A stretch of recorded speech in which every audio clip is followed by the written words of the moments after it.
Hello and welcome to the Good to Scaz Rugby from the Guildhall in London, where there was a big Rugby World Cup 25 launch event tonight. Black Hills Rugby over here having the best time ever. And I thought I'd just pop in here to say congratulations to Joe Yapp on the news that she has been appointed the head coach of the Wallaroos. Congratulations to Rugby Australia on a phenomenal signing. And if you needed any confirmation of the fact that this genuinely is probably the signing of the year, then listen to this podcast. We recorded it before she could make the announcement, but there's tons of proof in here that the sky might just be the limit for the Wallaroos. And now, back to Elma.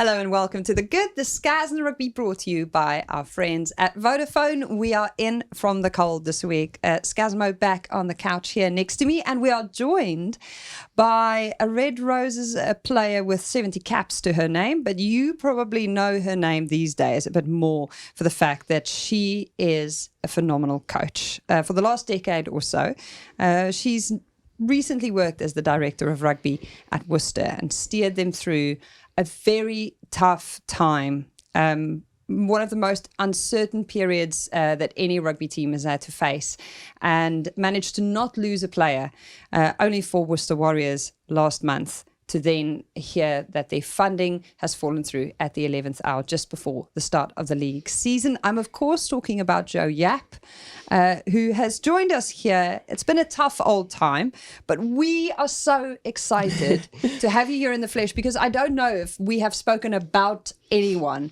as much as we've spoken about you behind your back. In the nicest possible way, I promise. In the nicest possible way. And I have heard so many good things about you from so many different people that it's great to finally meet the person behind it. So welcome to the show. Thank you. When did you guys first meet one another? Ooh. We never played with each other. No, we just missed each other. I think you were doing the 09 sevens as I came into the 15 squad. Yeah. So we never played with each other, but it was just one of those names that you knew about, therefore watched. And then obviously as Joe transitioned into coaching and stuff, then we came across each other a lot more. Because you captained the Red Roses, so there was a bit of a legacy there, right? Yeah, big time. Yeah. Mo? I think you actually did a passing session with me in the Worcester barn. That was just as I was transitioning to scrum half. You were transitioning to 9, weren't you? You came down and I did a session with you. Yeah, it was awesome. What did you think of her, Joe? Did you think, yeah, she'll make it, or did you think, oh no, a bit of work to do? Ooh. Nice. No, I don't. Yeah, no, she's super talented, and it was just you hadn't found your position, had you? And they were like, let's try you at 9, and we did a passing session, didn't we? Because I actually started out as a winger and 15, that's what I played. So my under 20 days with Scaz, I was outside. She was feeding me all the tries when she was running at 15, and then Streety decided to change me to 9 and was like, go and see Yappy, see if she can turn you into it. She knows a thing or two about being a 9. Well, she has been described as a scrappy-doo by Holly Davidson. Was she that scrappy-doo character right from the start? Probably quite timid. Yeah, you were fairly quiet, weren't you? But obviously, what you had in your favour was your running game, which I think is what England were looking for when they were looking for a running 9, and that's what you gave them. So yeah. When did you meet Scazzy for the first time, Joe? And what was your impression?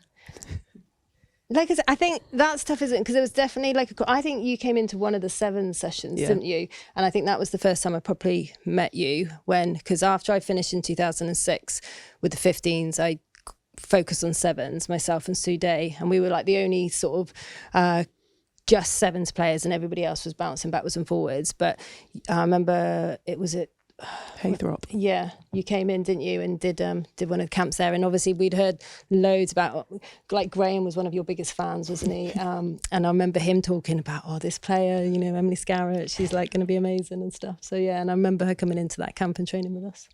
Bandy little thing back then I was. Oh, I love this.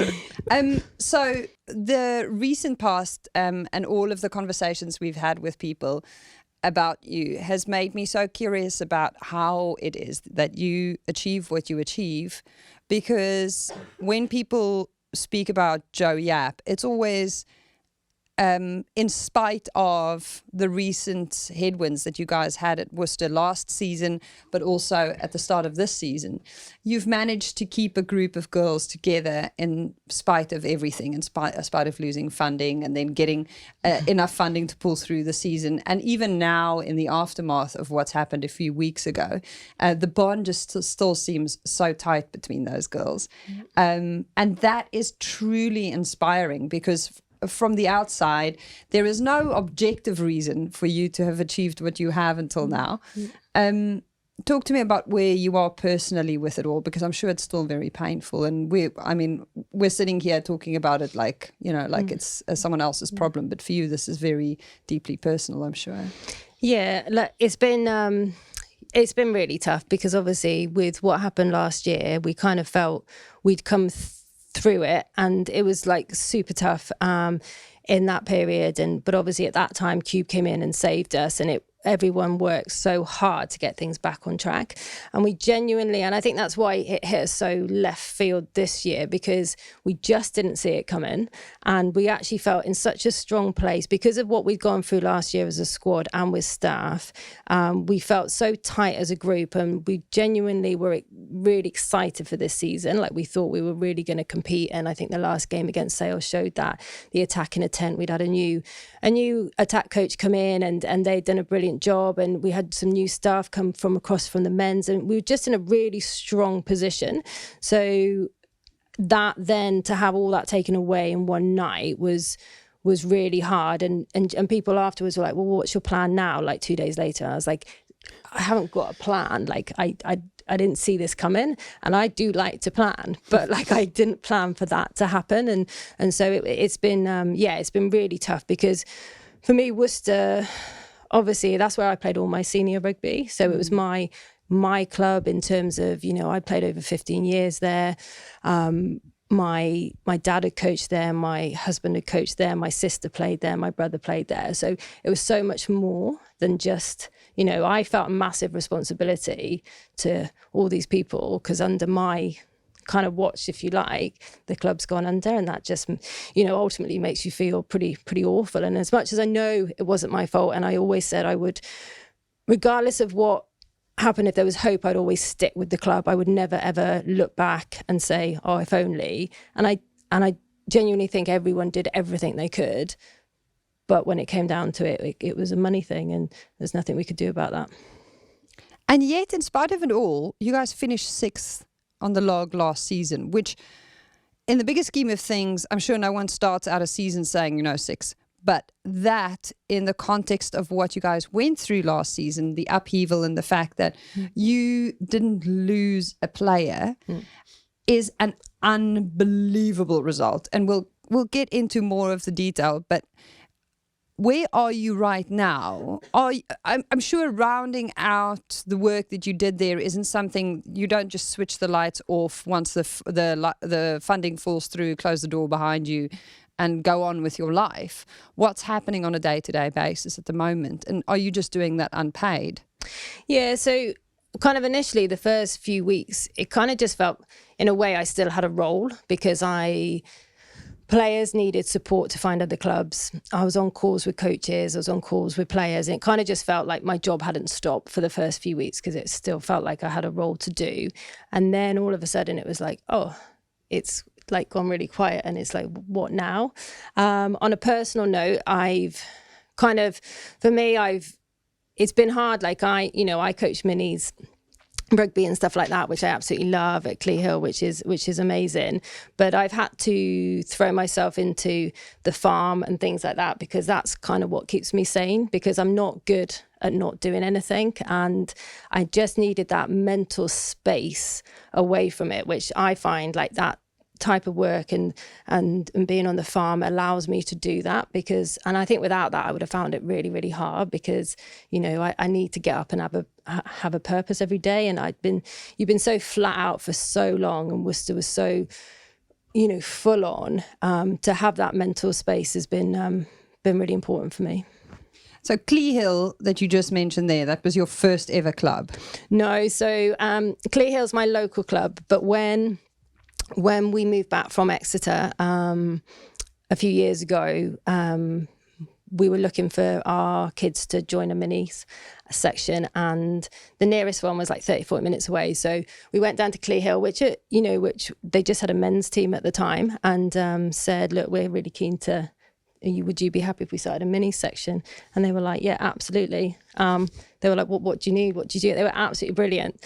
And we were like, well, there was a few of us got together, friends, and we were like, well, if it's just our kids turn up on a Sunday morning, that's okay. But the whole thing is just, we've now got like 200 kids turn up on a Sunday morning and a Wednesday night, and the volunteers and the community. It's such a small community, but it's been so amazing and so rewarding, and it's been really, really it's something I'm really proud to be part of, because it's just, and obviously the kids love it, and people just, everyone just helps out, and it's just how rugby, how we all remember rugby should be. So yeah, I absolutely kind of love that side of it. So yeah. Sorry, in season, so were you coaching Worcester Monday, Tuesday, Thursday, Clee Hill Wednesday, Saturday game, Sunday minutes? That's correct. So you had a Friday night? Yes, I had a Friday night. Did you enjoy your Friday night? Yeah, I did enjoy my Friday. I actually, because the kids do judo and swimming on a Friday night, but Hubs would take them because I was like, I just need Friday. Yeah. I just need one night.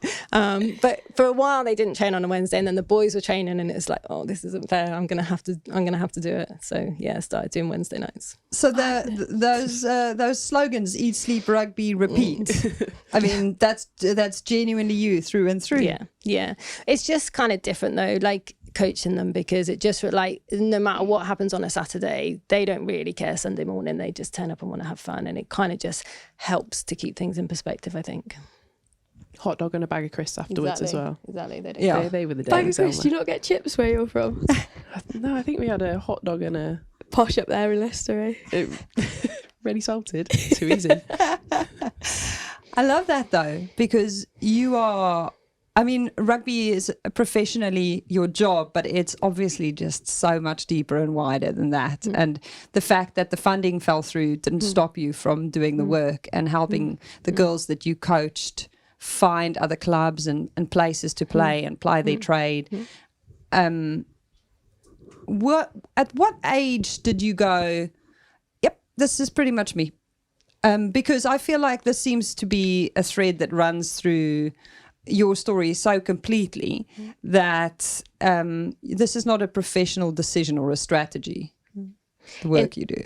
Yeah, well, in terms of coaching or playing? Well, I think, is there a difference for you? Because it feels like you've just kind of consistently been present in the sport. Like I started playing when I was about 12, but I ended up, like, I played for a ladies team, which I got, my parents signed the consent form, and at 12, 13, and it was a completely new team, like in Ludlow, which was really local, and that's just, and I remember having a shirt that was like obviously down to here, and it was just unravel as someone grabbed me and stuff. So, but I did loads of sports for ages, and then it was probably about 16, and I kind of went over to Worcester, and then obviously been there ever since. But like coaching wise, I was a PE teacher, and so it kind of was when I finished playing rugby, I was still teaching, but we moved to Exeter, and that's when I got into coaching.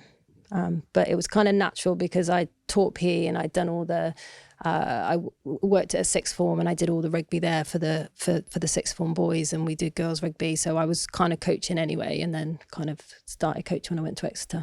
You started off in the uni team there, did you? Yeah. What do you find the main differences between that uni side, so the National League, and then into the Prem? Is there much?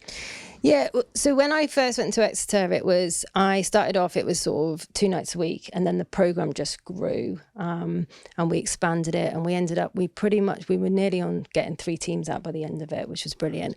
Sorry, in how many years? How long was I down there for? Probably 6-7 years. That's mad. But we started, but I think the difference with the uni is I had, like, at the time I'd have Amber Reid, like England international, and then I'd have like someone turn up that just, like, I'm keen to give rugby a go, and you're like, cool. So the challenge for me, and obviously, like, it's just a completely different challenge, isn't it? And obviously, like, people like Amber are amazing, aren't they? Because they're great coaches in their own right. But I think that's where I had a massive opportunity to develop as a coach, because I wasn't under huge amounts of pressure to start with in terms of results and things like that. So it was like me learning, and they were so open and they were so keen, and there was like, it was just, they turn up and they just wanted to soak everything up, and you could make mistakes and it was okay. And you'd be like, oh, sorry, yeah, that wasn't very good, was it? Like, that doesn't work or whatever. But they were just brilliant to coach. And obviously I had Keith Fleming down there who was so supportive of me. So it was just a real opportunity for me to learn, I think, like, about myself as a coach. Do you reckon in that 6-7 years your coaching philosophy has changed, or have you always been the same sort of playing? Yeah, I actually do think it changed, because I think when I first started, because of coming from a teaching background, I was probably like a bit more closed as a person. You know, I didn't really give much of myself to the group. But I think I've learned to, and I think over the years, probably, that it's actually okay, and it's okay to be vulnerable, and it's okay to show you care. Because I think to start with, when I started coaching, it felt very like, I don't know, obviously it's quite male dominated, and actually showing you care sometimes was seen as not a weakness. Yeah, as a weakness. And actually, like, I've learned that it's okay. And I think having had children whilst I was at Exeter, it kind of just, it definitely changed me a little bit. That's interesting. So is it because you thought that you had to exude some sort of authority that you created that distance? And then once you understand the power of a nurturing presence, as a parent, when you start applying that, you get better returns? Yeah, I would definitely say that. I think initially it was very much like, and I'd coached obviously school, and then I was at 20s, and they're all quite young, but actually, and then you start to coach kind of older, older, like adults, and you just go, well, I just started to see it differently. I thought, well, having had kids, and you kind of go like, how do you want them to be treated? If they were in this environment, how would you want them to be treated? And actually, I'd want them to make sure they're being cared for and looked after. And that doesn't mean, it's not like soft, because sometimes caring is having that really tough conversation with someone. It's not necessarily about always sort of being, that softer side. It's actually being able to have the tough conversations, and that shows you care as well. And I think, well, how would I want my kids to be treated if they were here? Was there a point at which you realised you wanted to coach at a higher level? So obviously you've spoken about being at Exeter, where you've got Rideau and International, and someone who's literally just discovered the game. Obviously they're complete opposite ends of a spectrum, but was there a point where you're like, okay, like an England under 20s role, or a Premiership role, that's where I want to be? Or did it just kind of happen naturally? If I'm honest, I think it just happened naturally. Like, for me, it was always about like developing people, developing players, whatever environment I was in. And that kind of then naturally meant kind of I had the journey I had in terms of going into those places, I think. That's interesting. So your motivation internally is a lot more people focused than it is, where you're coaching, and the level to which, and the pressures, and the level of attention, but also the resource, because that's a very different level. I mean, if you're coaching minis, it's not a lot of structure, you know. You're not bothered by that at all. To you, there's not much difference. No, no, not really. Like I think just the way you treat people and coach. I know Katie Madison came over the other day and helped me with a mini section, and she was apparently laughing because she was like, oh God, she talks to she treats them like she treats us, like in terms of like if they're talking, like the respect, like look at, and I was like, well, yeah, because they're little people, and obviously rugby, it comes with discipline and respect and all the rest of it. And I think those are really important messages to get across when you're coaching. So yeah, I've always felt it's really important to develop like the person as well as the athlete. And I think the more you can do that, the more you kind of you get back from them ultimately as well. Do you sometimes use language when you're coaching the minis, and you can just see their little faces going, scrunchy? What? Well, I think it's a completely different challenge, isn't it? And I think it's a good challenge, because actually, like, they don't understand that sort of terminology. So how you have to break things down and explain things actually is a whole nother challenge of coaching. And it's actually it can be much more challenging on a Sunday morning for me than obviously coaching sometimes in the week, because if you can't just say da da da da da, because they're like, And they've you're only like, just "Oh, fathomed running forwards, hold passing on a minute, backwards. let me just break this down. Yeah. And then I'll pull out my daughter and I'll demonstrate.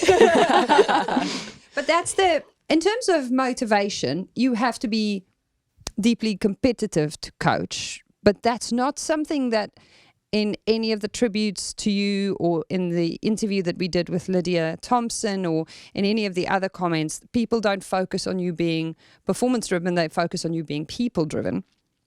Is there a moment in that last season with Worcester on the pitch that stands out for you? Because I think for me the most impressive thing was that game against Harlequins right at the end of the season when you were 21-7 down at half time, and you came back into it in such a big way to draw 33 all, which felt like a triumph. How much of that stands out for you, and which on-field performance that season made the coach in you and the competitor in you go, yes, there it is? Yeah, for me, like I'm really competitive. Like I'm a really competitive person. I think any of us that have obviously like played the game, but I think it's just some people show that more than others. So like as a coach, you know, I'm not a shouty person.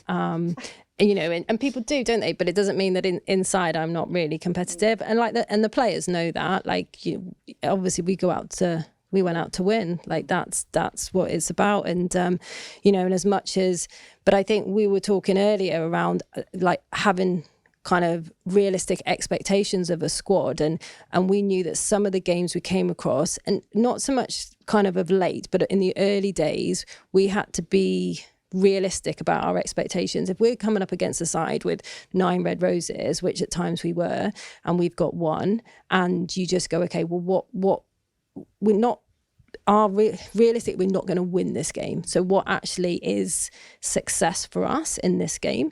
And I think so you looked at it slightly differently. Obviously towards the end of last year, we felt we were in a position to beat kind of anyone we played, and going into this season we felt like that. But in the early days it was, you had to be realistic about what you expected of players, but it doesn't mean you're not competitive. Would you say that to the group in the week?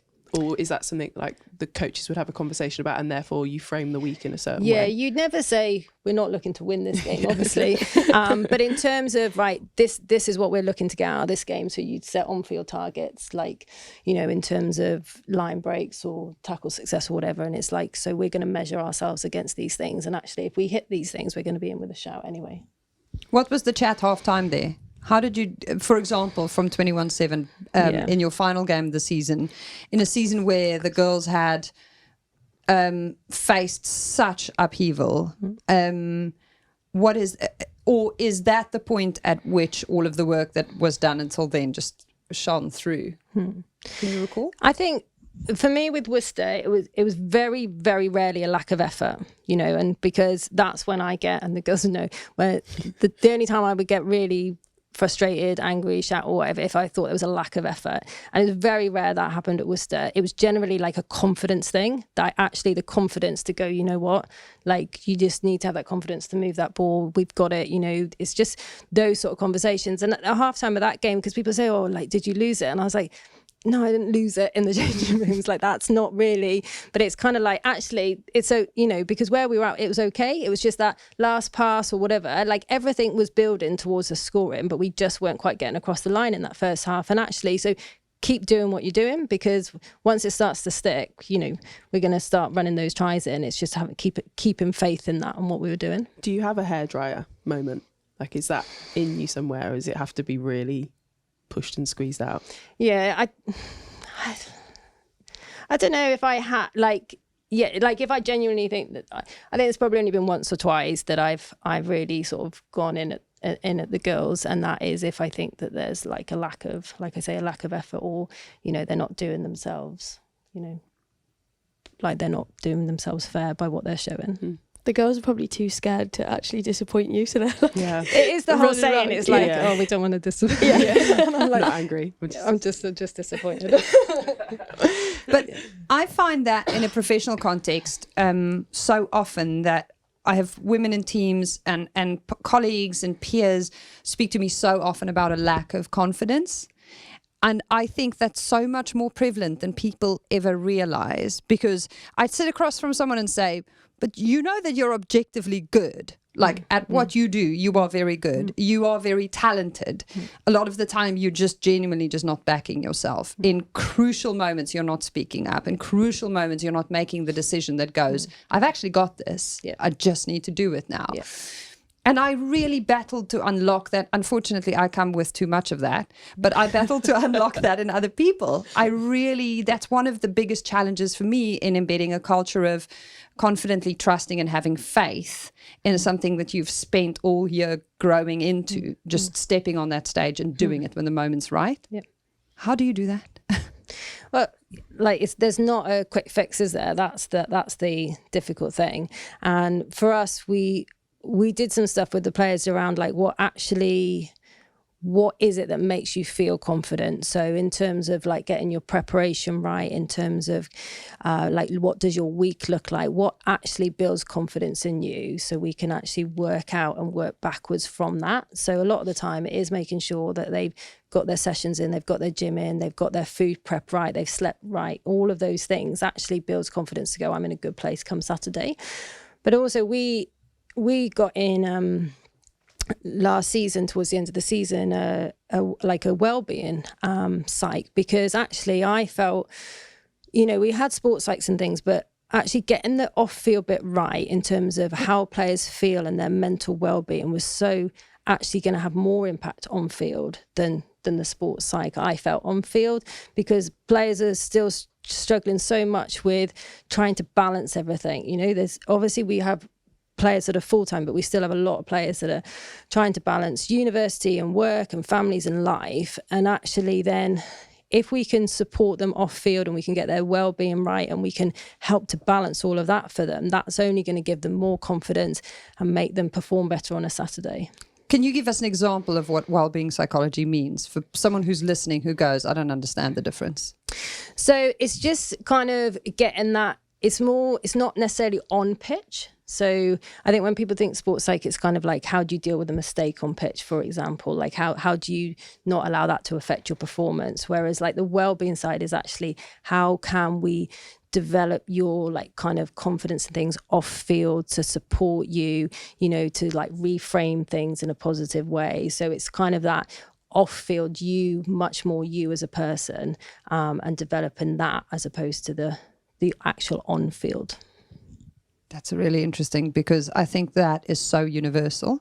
I think that stretches so much further than, rugby players need to get this right, but we all need to get this right. That's a universal challenge. You could go into companies and businesses and explain how you do this, because there is the range of application there is really important. And I'm almost jealous of people who are playing uni rugby who at university level get to play under a coach like you and learn and develop that skill when you're in that formative age and not when you're in your 40s, because that informs every other area of your life.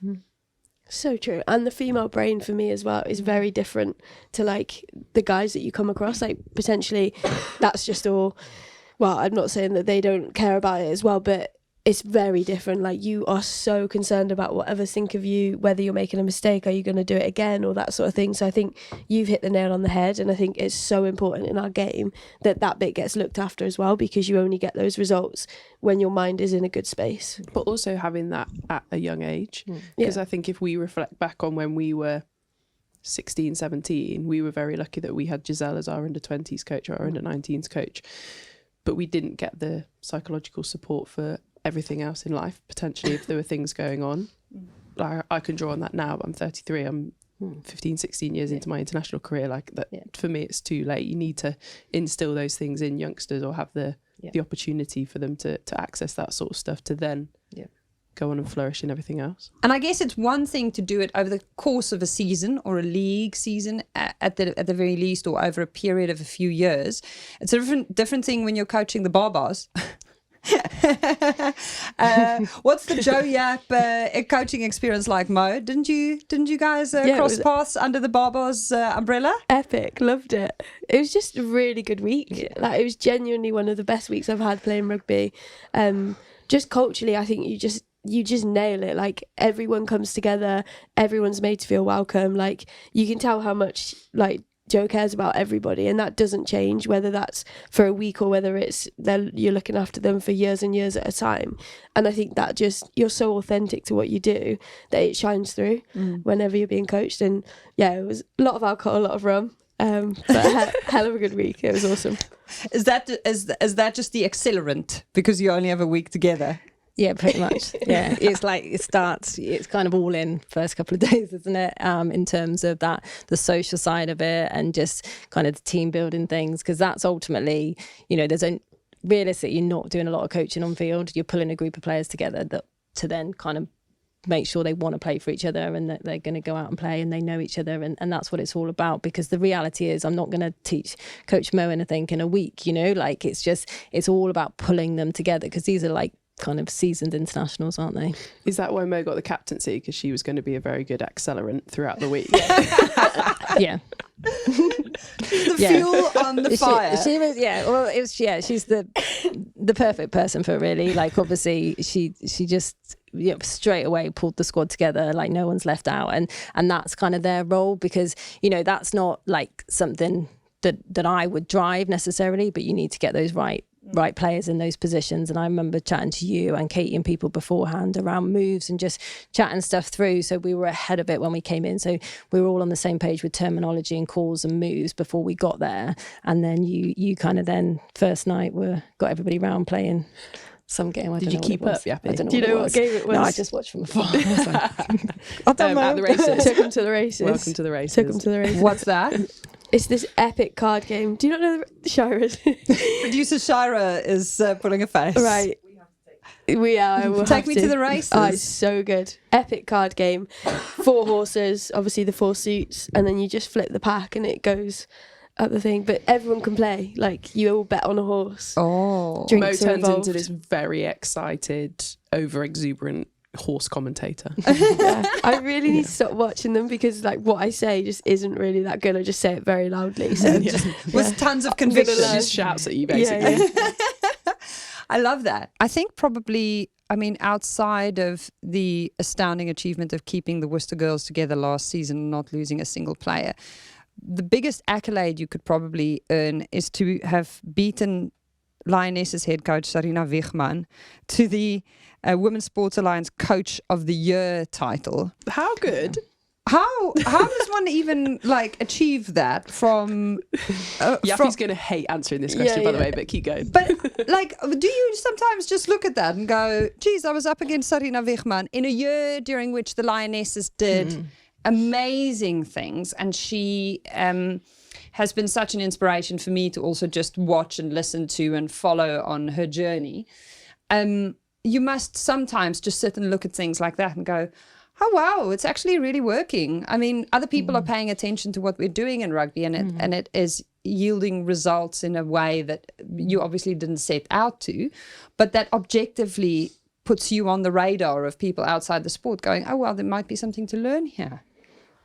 Yeah, like you said, I have no idea to answer that question, but I'm not sure why, or that was obviously, it was lovely to have at what was a really tough time, and obviously it was nice to get that recognition, but it's not something I'm super comfortable with. Do you ever take a step back and look at the impact you've had on people or the girls or what you've done? I know obviously it's easier to do in your rugby career because you get those natural breaks, or you go out injured and stuff, and you have that chance to be able to reflect on what you've achieved. But do you ever do that from your coaching perspective?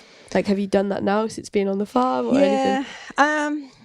You have to sort of remind yourself of the of that, and I'm really lucky. I still have messages from girls. When the uni lots get together, I get various pictures sent to me and stuff, and saying hi. But I've recently, since finishing at Worcester, Nigel Redmond's been supporting me. He's been absolutely brilliant, and just spending some time sitting down and actually you know, like you say, reflecting on my coaching, reflecting on like kind of where I've got to, and kind of looking forward. And he's been like brilliant for that. Like he's been really, really supportive of me, and I like massively thankful for the time he's taken to, you know, to come and see me. He like that first week it happened, he came up and met with me, and that was great, and it kind of just allowed me to stop and sort of look at things and reflect. Yeah. I think the conversation I had with Lydia Thompson about her experience off the back, and if you haven't watched it, go watch How Rugby Made Me with Lydia Thompson, because she speaks so beautifully about the sense of meaning and purpose that she felt within the sport, despite the massively disappointing experience of being shown a red card in a Rugby World Cup final and returning home. And Worcester is where you and the club and the infrastructure available to her there, you know, she was really put back together because she was absolutely broken and ready to never play rugby again. You sent me such a lovely message off the back of that episode, and I was really touched by the fact that you thought I had any share in that, because that episode was completely Lydia. But one of the things she said is the reason she wanted to have that conversation was to credit everyone, and especially you, involved in getting her back to rugby and giving her the opportunity to play again. What was important to you when she came back to Worcester, and how did you manage to get her back playing? Because she could very well just have turned around and walked away, and she did admit to the fact that she was pretty done with the sport. It was it was really tough, like seeing her get that red card at the time. I was just heartbroken for her, because I knew straight away the impact that would have on her as a person, because that's so far removed from her. You know, she'd never ever have any intent to harm anyone. So as soon as it happened, I was like, oh Lord, like this is not good for her. And I remember I messaged Keats and Alex Matthews at the time after the game, and I was like, please, can you like look after her and stuff, because I just knew how tough it was going to be for her. And then, like you say, like when she came back, messaged her a few times, gave her a little bit of space, but then was sort of insistent that we met, because I know what it's like, and obviously having just kind of gone through this, and which is tough, you kind of want to just take yourself away sometimes, but at some point you have to step back out. And kind of once I kind of met her for coffee, we chatted through stuff. I think it was just for her, the hardest thing was walking back into the club for the first time, you know, because you just didn't know what the response was going to be. It was massively like back into a rugby environment. So for her to get her back through the doors, and then actually realising like the girls were great. And to be honest, at that time we had no other red roses, which to be honest was probably a good thing for her, because she didn't have to have that reminder. And the players and all the staff were so supportive of her. And then obviously the challenge where she had to do the rugby tackle school thing, whatever they call it, in terms of having to go through that process, because then she had a ban and everything on top of that, which was really hard, because I had to sit and watch it with her and like talk through it and analyze it, which was really hard, like probably the hardest analysis I've had to do with a player. But then once we got her back in the environment, she sort of started to kind of get back, and she's like, kind of obviously like Liz does, analysing herself. I said, I just don't care. I just need you to enjoy it again. Like, I just don't care how you're playing. Just enjoy it. That's the biggest thing right now. And then, you know, and she did, and obviously had an exceptionally tough Six Nations by not getting on the field, which was tough for her. I think the credit that she gave you for the way in which you guided her through that very difficult period, where she clearly just faced a lot of, and it was a psychological blow more than anything, made me honestly just think about the ways in which we can impact people that stretches so much further than rugby and winning titles or winning games, because the impact that you had on her probably puts her in a position now to also help someone else in future. You know, she's learned and grown infinitely out of this. It's amazing, isn't it, how everyone reflects on the people that have treated them almost the best, not the person who, I don't know, improved their ability to tackle or pass a ball or kick or something. It's actually that human side, how somebody treated somebody, how they maybe nurtured them as a youngster or cared for them during tough times. I think that's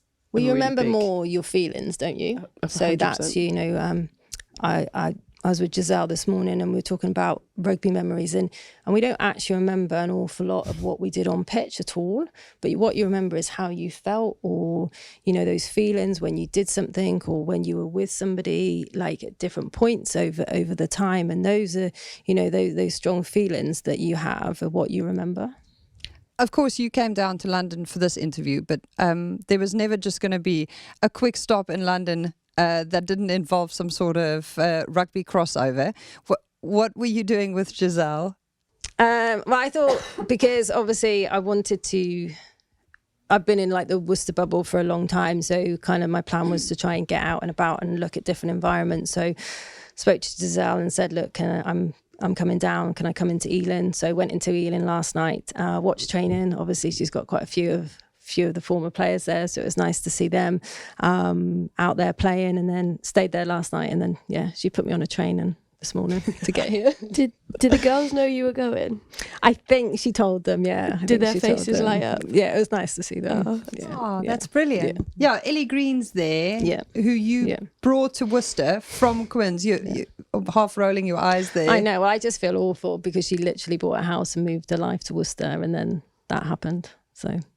You know, she ended up having to come back to London. It's not for you to feel awful about. I know, but it's just hard, isn't it? Like, poor girl.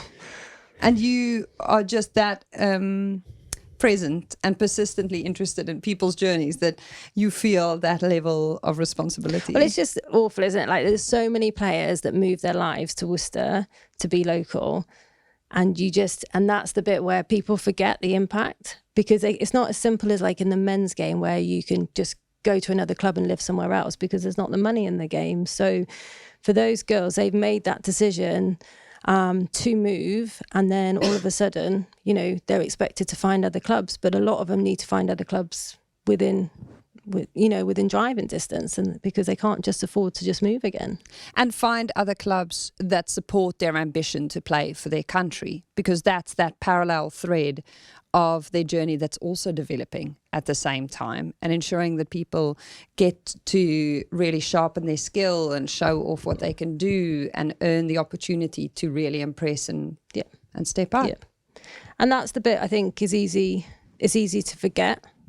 You know, the impact of Worcester is so much bigger than just losing a Prem side. You've got, like, the community. Like, even when Katie and Lids came over and helped me with some coaching the other day with the minis, and they did a talk, and then the girls were like, oh, where can we come and watch you play? And at that point they didn't, and they boasted and went, oh, I don't know. And it was like, that was heartbreaking, because you've got all these young girls in the room, and they're like, normally you'd be like, oh, Worcester are playing at this date, I had to mention Gloucester, because don't say it like that. But then at the same time, then it's our centre of excellence. So we've got a really successful pathway. You know, we've got some really good young girls coming through the pathway. We set up a DICE programme. We had the centre of excellence, and then we had a full-time member of staff to look after that. And I employed Benny from the start for that. And now all of a sudden, what happens to that pathway? So we're in a position where she was full-time doing all of this. Well, now, funding-wise, all the support she's going to get is to get paid sessionally for that role. Now, that was a full-time role. And I think there's a disparity then between the men and the women's pathways is really highlighted, because we get, as a club, 10K to run to run the centre of excellence, and for our pathway, the men get over 400. So when the academy boys, when they lost, the RFU came in and obviously supported and got all those staff in place for that pathway to carry on. And all Benny's got at the moment is a sessional wage, and that's my massive concern, is what these girls need to have a good pathway, and it's the same across the country. Like, we really, really need to invest in the pathway to make sure, because, you know, the Red Roses have been really successful, but actually the investment in the pathway needs to increase. And what is the answer you get when you question this? At the moment, like, and I do question it, the pathways, I've always been really persistent and passionate about the pathway. I think it's really important for the game, across just the women's game, for those next players coming through. And at the moment they're saying like there isn't the finances within the pathway, which I understand, and like, I know the people in the pathway, I've worked in the pathway, and they work so hard for the game, and I you know, have so much respect for them, but it's kind of that allocation of the money, isn't it? Like, so at the moment they're saying there isn't the money to support it, but they're saying that things are going to change, and there will be change, but I don't know what that change looks like at the moment. They haven't said. And I just feel I want the women's game to be really successful, and I just want to make sure the pathway is looked after properly. It's really concerning. Sorry, so Worcester Men Academy, 400k. Worcester Women Academy, 10k. Well, that Centre of Excellence, we get 10k, don't we, to run the Centre of Excellence? I'm just in shock. And then obviously, so when the Men's Academy went, they fully staffed that. So how many staff would that be? Well, there would be, like, there's like 2 coaches, an S&C, medical, a lead on that. Glaring disparity. Yeah. Yeah. And like, I you know, and for me, I just want that area to be looked at, and I just want, you know, those girls coming through to have a really positive experience. Well, the girls who have come through under your watch has had a very positive experience.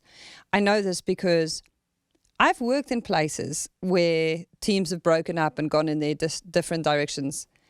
It's very hard to get everyone back together, even remotely. And we asked them for a little message for you. Oh, God. And we were a little stunned because everyone was on this like you will not believe. Now, bear in mind, all of these girls have jobs and other things that they're balancing. And when we said Joe Yapp is coming in to the Good, the Scaz and the Rugby, this is what they had to say about you. Hey Yappy, a few of us put this together because we wanted to show you the impact you've had on us as players and staff. Thank you for everything you've done for us. Thank you for all your support over the last 2 years over such hard times. Thank you for giving me the opportunity. Thank you for believing in me, especially when I didn't believe in myself. Thank you for inspiring me. For believing in me. To show me what it means to be loyal. Thank you for always making club feel like home. Thanks for the opportunity. For helping me grow not only as a player but also as a person, and believing in me when I couldn't believe in myself. For always believing in me. Pushing me to be the best I can be. You're an inspiration to not only me, Joe, but to a lot of people. Just want to say a massive thank you to always believing in me and backing my ability always. Personally supported me immensely with juggling a full-time career as well as rugby in a professional environment. Thank you for always believing in me. Thank you for making a place where we all felt at home. Joe Yapp kept believing in me in the hard times. Thank you for making me fall in love with rugby again. Joe Yapp has way too much milk in her tea, but she is incredible. Joe, you created a space where we could all be happy every single day.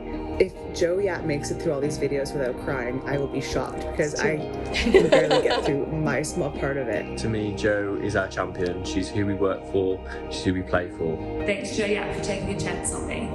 Believing in me, and she's got me through some of the toughest times. Thank you, Joe, for giving us the opportunity to train and play in such a welcoming and professional environment. Thank you. Thank you for believing in me and helping me fall in love with rugby again. Thank you for believing in me. You believed in me to grow as a player as well as a person. Thank you for helping me grow and develop. Gave me the opportunity to work in an amazing environment with amazing people. I should be, and I am, thankful to Joe for believing in me and for helping me find my love of rugby again.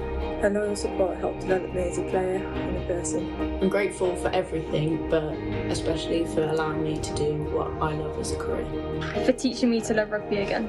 I'm super grateful for the support that she gave me to develop as a player and as a person. I'm grateful for Jo for giving my first chance to work in professional sport full time. For keeping me involved when I was injured and helping me to feel part of the Warriors family still. I'm grateful for the fact that you gave me a chance to leave. I'll be forever grateful for the opportunities you've given me to grow both as a player and as an individual. And thank you for the official JY merchandise tracksuit that I will always treasure. To me, Joe is a legend. And Joe is Joe. Respected. Inspirational. Friend and a leader. Inspiring. Inspirational. Joe Yapp, you're a true warrior. Determined and resilient. Thank you for never giving up on us. I hope this shows how much we respect and care for you. And we think it takes such a special person to keep the team together the way that you did throughout everything that we went through, and we're really proud to be Warriors. That's it? That's it. Nothing else? I mean, I'm not even a warrior and I'm crying. I've seen it already and I'm crying, so. Oh. How do you reflect on that? Oh, yeah, it's tough, isn't it? Not going to be able to speak that wobbling now. Do you want me to go while you gather your thoughts? Okay. I just think for me, and we said it on the group, I think a lot of us, the thing that resonated the most was everyone pretty much, like they've obviously not seen each other's because it's all remote, and the amount of people that have said, thank you for believing in me, thank you for inspiring me. The belief thing is massive, like across the game. It's so inspirational, and I've obviously been lucky enough to be coached by you, even if it was for just 1 week, and to get that amount of people to actually do something remote in this day and age is unbelievable. But also the way that they speak about you is just a credit to you as a person. And yeah, I was about to say, getting people to send messages like that is like normally like pulling teeth, and you can see how many people wanted to do that. I think as well the bit about making me love rugby again. Like you've obviously taken on a lot of girls that have been in places where they haven't enjoyed what they're doing, something that they're super passionate about. I think that's so important. And Keatsy would just like me to say the reason she was so red was because she'd just done a running session. She wanted to make that clear. It was just because she'd done a running session. She always looks like that. Yeah, no, it's thank your you. turn now. Thank you. Oh, like it's lovely, isn't it? Like they were, and that's why the whole thing's been heartbreaking, because they were an incredible group, an incredibly loyal group. When times were tough last year, and when we had nothing and we were training across at Worcester RFC, and when we were back to a piece of paper and writing things down, and we had no food, but the girls just brought food in and made food at home, and just like there was never anything that was too big for them, like no matter what we went through, like it was just like, that's okay, we can solve that. And their attitude to it was just incredible. And and I absolutely loved coaching them, and I loved the staff that I worked with, and that, like I say, that's what makes the whole thing so tough, because I genuinely felt we had such a special group. And but they'll all go on to be super successful, because like watching them last night at Ealing, as tough as it is, it is tough, but it's really important that we said to them that they actually take what they've learned, and in terms of kind of on and off the field, and they kind of spread that, like that sort of how they feel, and that caring for each other and all that kind of stuff. And they just take that into another environment. And I'm sure there's so many of them that were just literally on the verge, I think, of some of those youngsters of getting international. Some of them on there now, like they can't be far off getting international call-ups because of the way they were starting to perform. So hopefully they'll stick with that. And I think what stands as the truest testament to everything that everyone said in that footage is that we heard via the grapevine the Worcester girls are having their last ever social. I mean, they're just not letting go of this. No. They are not letting it die. Now that everyone's back post WXV, they've told us it's because of the culture, that they are so set on getting back together for one last hurrah. And Kat McNaney, we have to pay tribute to for gathering the clips for us. But they are not letting this die. They are not letting this go. As a group, they are so deeply bonded that this is going to be, whatever any of them go on to achieve, going to be a positive. The net result here is a positive, which is the truest testament to a job really well done. Yeah, thank you. Yeah, they I think what was really hard is obviously when all this happened, a lot of our players were at WXV, so to have to put that call into them and tell them, but then they missed, that kind of, I suppose, grieving process in terms of when it happened, and we had a social the following weekend as a group, and we all went out, but they weren't able to be part of that, and that was really tough for them because, you know, that's kind of an important part of it. So yeah, that's, I think, what the reason, obviously, they want to get everyone. I think steer clear of Worcester this weekend, isn't it? If that lot are on the rampage. Alert. I think it's next because we've got our Christmas social after the next week, and Katie Mattinson 16th, I think. not coming because they've got their Worcester social. We were like, yeah, fair enough, mate, you go do that. She was like, no, I'm not being funny, but I am not going to be at your social because I'm going to Worcester. We were like, carry on. Yeah, the 16th, I'm pretty sure there was a poll on the WhatsApp.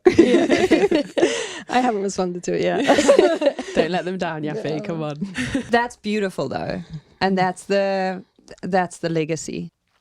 I mean, you're not setting out at the start of any coaching project for this to be the result, but it is, in the bigger scheme of things, you've made a positive impact, which is, I guess, the point.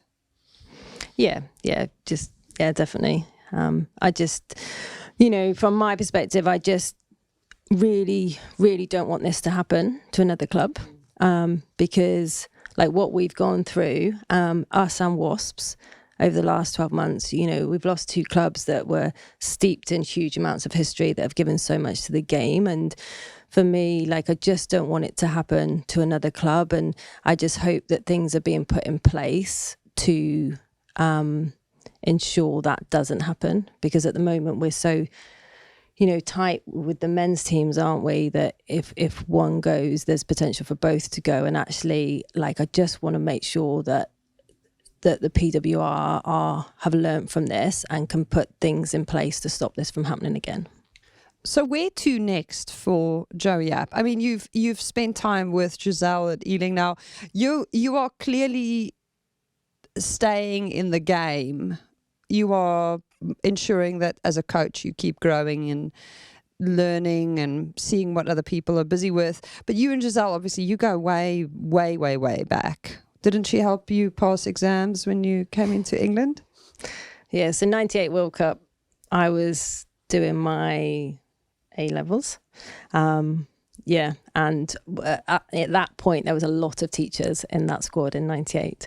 And so they, you know, when they were all out having a social, they were like, no, here you go, here's your books, we'll watch you this time. And I had to like go and study and whatnot. So yeah, and she was one of those teachers at the time. So yeah, we do go a long way back.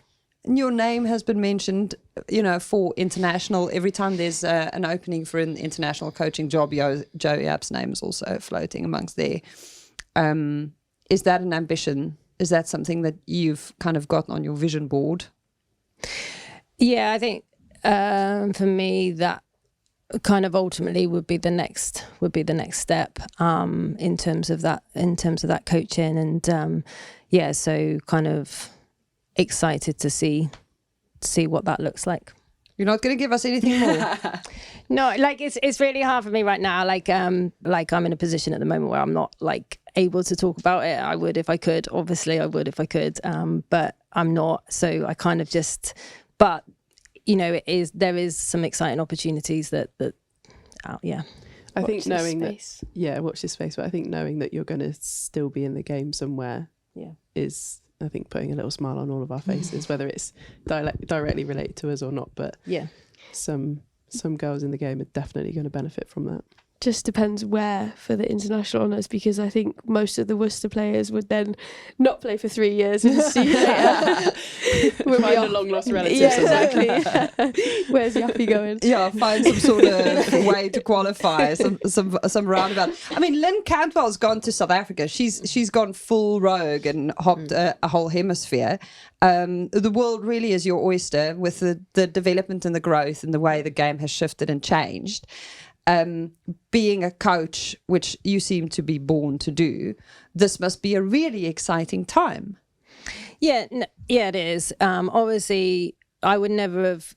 For me, Worcester, my ambition with Worcester was to get them to be a top 4 side and to be stable, and and just build all the off-field stuff. And that was always my absolute aim. And my intention was never to kind of move on until I'd achieved that. But obviously now, that's no longer there. So yeah, once sort of the dust settles, I have to start looking forward, because ultimately, like, coaching is what I want to do. I do really enjoy it. I get a lot from it. My like kids enjoy like me coaching as well, and they love being part of Worcester and having so many amazing role models at Worcester to look up to. So for me, it's just about kind of what's right for them as well, and whatever the next step is needs to be right for all of us. And you talk about doing your A levels while you're in England camp. They're definitely O levels. Oh, O levels. Sorry, it was A levels actually. It was A levels. I don't know what the I'm difference is. What age are you for which one? It was O levels before it became A levels. Sorry, Elma. Sorry. It was an old joke. She's Asian. It's the immigrant in me. It's like, oh, ha ha ha! It's very funny. I have no idea what that was. But you have the kind of IP that you're sitting on, because you've literally come into this at a crucial stage of the sports development when you started playing for England, and now as a coach where things are. You also played in New Zealand for a year. And so your perspective on how things are done there and how things are done here, and the contrast and the comparison, is a really interesting one. What did you learn from that experience? Well, as a player, it was a really, really good experience for me, because I'd not been away like from home for any length of time before. I was still really young. I did it between like going to college and university, and I was coached by Anna Richards at the time. So she was injured, so she was coaching. So that was like an incredible experience, because and I got on really well with Anna. She was absolutely brilliant with me. And played at College Rifles, which I think Keats went on to play there actually afterwards. And it just playing and training with the internationals out there as a player, because I think we, at the time, England, you kind of looked at New Zealand and you just kind of put them up here, whereas actually you're like, oh, they're just players like we are, and it kind of just gave you a bit of confidence. So that from my perspective, it was a really good opportunity to develop myself. Do you think culturally out there, so for me, when I watch them play and I watch England play, or like the schoolgirls coming up through or whatever, I just feel like they just back themselves so much more than we do. Would you say that that's quite true to what you experienced? Yeah, obviously it was a long time ago that I went out there, so obviously I'm sure there's a lot changed, as Scaz has pointed out. It's not that old, Yappy, we just realised that. Stop that. But yeah, they do seem naturally like confident, like they start rugby at a young age, don't they? But that happens a lot more in England now. I think when I went over there, it was probably kind of bigger in schools there than it was here, whereas obviously now there's a lot more, we're starting players at a lot younger age, so hopefully that confidence but goes through. I got the nicest message on Instagram. Actually, where's my phone? I need to read you guys this, because this is the kind of impact that sometimes you don't even know you have. Like, well, genuinely, you don't know you have. Lara messaged me on Instagram and said, "Hi, Elma. This is kind of weird because you have no idea who I am. But I just wanted to say thank you. I got my Spotify Wrapped, and it turns out I listened to you guys for 2,890 minutes this year. Top 2%. Party face. I'm 16 and I fractured my spine playing rugby the day before my GCSEs and spent the weeks after listening to you guys, laughing to myself in the waiting rooms. Thank you so much again. So excited for this season." So shout out to Lara. And I hope she's recovering well. But also thank you for listening in. But it's just that reality check that you're so busy with what you're busy doing. And these girls are so busy with what they're busy doing. And sometimes we just don't have any appreciation for the ripple effect that the little bits of impact that we might have everywhere we're going could have on other people. And I feel like the world really is your oyster. And this is just one of the chapters that are probably going to turn around and yield even greater positive results for you and for Laura in the future. But thank you for coming in and talking to us about this most recent chapter in the way you have, because your generosity and vulnerability is really powerful and important. Thank you. Thank you for inviting me. It has been an amazing honor to meet someone like you and learn from the work you do, because it is universal. Thank you. Seconded. Seconded. Seconded. Yeah. We look forward to seeing you in some sort of international setup sometime soon. I've got a feeling in my stomach about this. Just got a feeling. It's just a question of time. And then we can say, remember when we had her visit us, and we'll probably see you again soon. Thank you, Scazzy. Thank you. And thank you to Elma Mo. We are the Scaz and the Rugby, brought to you by Vodafone. We'll be back with another episode in your Wrapped, hopefully representing in the top 10 somewhere there very soon. This is a Folding Pocket production produced by Shara Kilgallen.